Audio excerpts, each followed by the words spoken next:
વડોદરા શહેરમાંથી આજે એક અત્યંત દુઃખદ સમાચાર સામે આવ્યા છે. પુષ્ટિમાર્ગીય વૈષ્ણવ સંપ્રદાયના આદરણીય આચાર્ય શ્રી મથુરેશ્વરજી મહારાજ શ્રી હવે આપણી વચ્ચે રહ્યા નથી.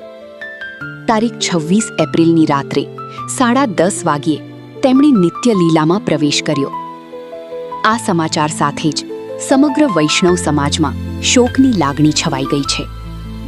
હજારો ભક્તોના માર્ગદર્શક, શ્રદ્ધા અને સંસ્કારના પ્રતીક એવા પૂજ્ય મહારાજશ્રી હવે માત્ર સ્મૃતિઓમાં જ જીવંત રહેશે.